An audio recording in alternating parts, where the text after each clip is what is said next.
What's up everybody, I'm HoopsandHipHop and welcome to a new era of the channel. If you haven't noticed by the intro of the video, we've got a new look going on for the channel. I sincerely hope you like it. It's all about just giving the channel a fresh new look, upping the visuals, upping the quality, and I'm really excited about it, so I hope you guys are too.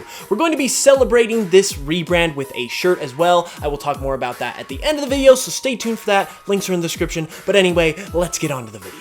You guys already know what time it is because it is time for another Odd Facts video. In this series, we've been covering odd facts about various types of Pokemon characters, and today it's time to shine the spotlight on the rivals of the Pokemon world. Rivals are one of the most important characters in Pokemon games because they're one of the first ones that you meet, and they're pretty much there for the entirety of the game.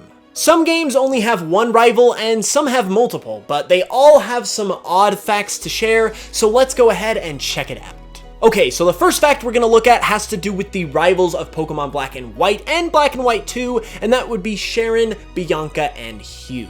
Now, normally, as you might be aware, the player characters are given the names of the games, and this happens especially in the manga, where you've got like Black, White being the player character names, you've got Diamond, Pearl, Red, Blue, Sun, Moon, and so on. However, in Gen 5, this pattern fell on the rivals as the names of Sharon and Bianca both mean black and white respectively in different languages. On top of this, you also have the rival of Black 2 and White 2, who is named Hau, who is also named after the color term hue, really tying in this whole color theme to the rival names.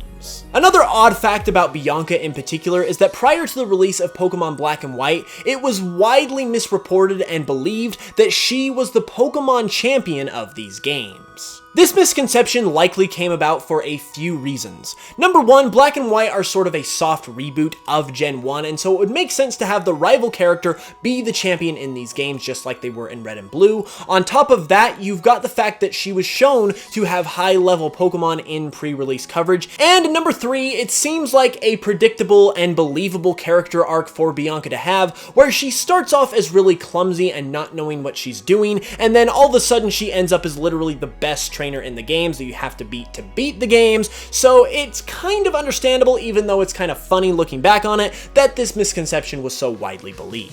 Speaking of theory and speculation about rivals though, this happened with another rival in the very next generation, and that would have to do with Shauna. Now, I am personally guilty of a little bit of this speculation myself, however, at the time it seemed super believable, so that's why it was so widely talked about in the first place. Before Pokemon Sun and Moon were released, we were treated to the first big trailer for the games, and that trailer featured the player character's mom. Now, what was interesting about the player character's mom is that she kind of bore a striking resemblance to an older version of Shauna, and the theory was, both in terms of my personal theory and the theory of the community, is that Shauna could actually be your mother in Sun and Moon.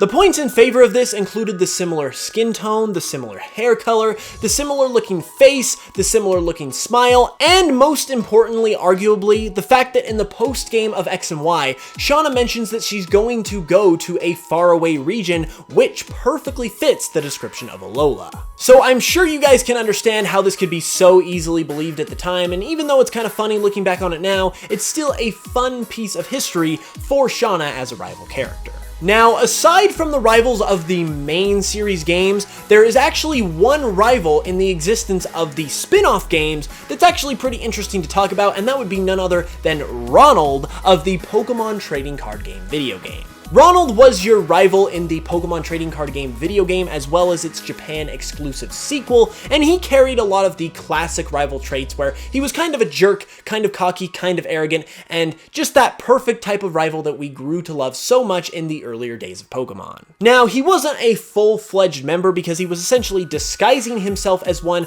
to infiltrate the team and get the cards back and basically be a hero, but it's still really cool to think about that a rival in the Pokemon games was actually a member of an evil team, and it would be really cool to actually see that happen at some point in the future in the main series games. Now we're going to jump ahead and take a look at Barry, the blonde-headed rival of Generation 4. Barry's actually got an interesting thing going on with his name because all of his default names in the Japanese version of the game come from the various developers who worked on the game. You've got Jun, which comes from Junichi Masuda, you've got Shigeru that comes from Shigeru Omori, Koji comes from Koji Nishino, Toshinobu comes from Toshinobu Matsumiya, Hisashi comes from Hisashi Sogabe, Sosuke comes from Sosuke Tomada, Akito comes from Akito Mori, and Nozumo comes from Nozumo Saito. However, on top of all of these names, he's also got one more name associated with him as well, because in the internal data he is also referred to as Cedric, even though he does not receive this name in the final game. Now this next one is really odd, and it's the exact type of reason why I love doing these videos, and that's the fact that Barry, the rival from Generation 4, and once again Bianca, one of the rivals from Generation 5, literally have the exact same outfit and look going for both of them, to the point where they're basically like male and female counterparts of each other. Now, if you take a look at the two characters side by side, you will very quickly see that their outfits share the exact same color scheme of orange and white with green accents, and even their hair color is the exact same blonde color, and it's even roughly styled in the same way as well. Now, I don't know about you guys, but this seems way too legit to be a coincidence, and I would be very interested to know if there's some sort of backstory going on with this one. Okay, this next one is one of my favorite ones on this video and probably one of the more favorite ones I've ever uncovered, and that's the fact that four of the rival characters throughout the history of the Pokemon games actually use fanny packs for some reason. On top of this, just to make the fact even more funny, even though the fanny pack is looked at as kind of a lame and wimpy sort of bag to carry around with you, 3 of the 4 rivals that do carry around a fanny pack are considered to be some of the most cool, best, and frankly bad A rivals we've ever had, with Blue, Hue, and even Gladion all having fanny packs for some reason. Like, what is going on? Now, actually stepping away from the game rivals for a little bit, another classic and iconic rival that was featured in the anime would be Alain.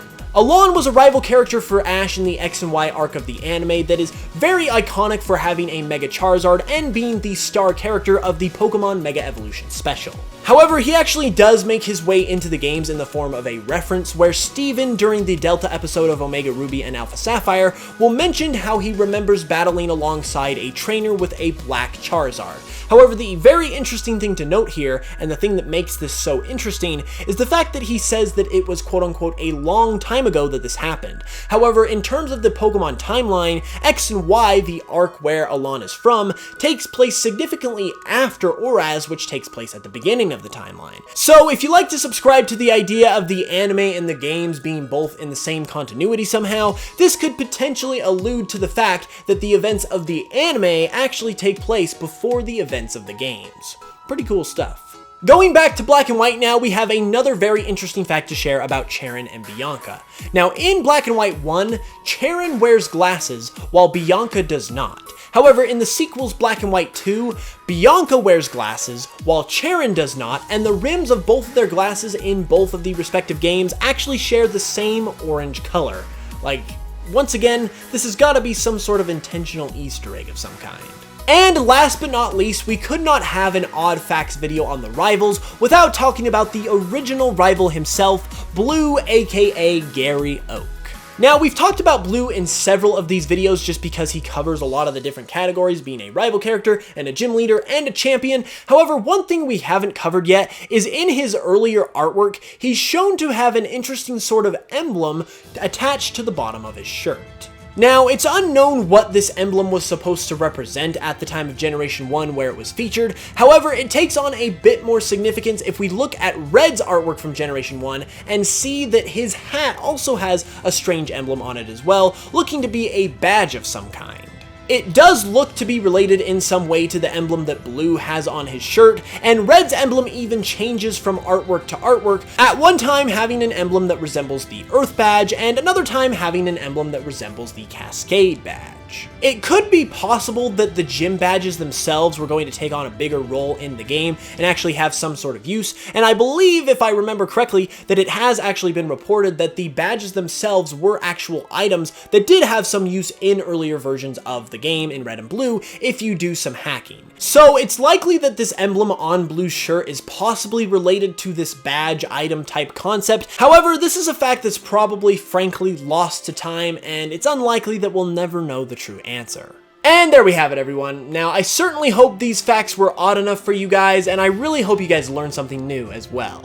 If you did, be sure to give it a like and let me know down in the comments below which one of these facts is your favorite, or if you have another one of your own to share. If you're new to the channel, be sure to subscribe for more content every Tuesday, Thursday, and Saturday. And like I said at the beginning of the video, I have got a fancy new Hoops and Hip Hop rebrand t-shirt to share with you guys now. I decided to go ahead and make a t-shirt to celebrate the new look of my channel, and this is what it looks like, and it's available right now on TeePublic, and it's actually on sale as well. It's 30% off, which makes it only like $14 US. It's really affordable. TeePublic t-shirts are like some of the best quality ever. I'm actually wearing one right now, and they're just super comfy and amazing, and it directly supports the channel if you pick one up. I would really appreciate this if you guys are interested at all. Just wanted to throw it out there, and they're probably only going to last till the end of the month, so get it while you can. With all that being said though, I will be back on Tuesday for another video, so hit that notification bell so you can know when it goes live, and until then, as always, I will smell you guys later.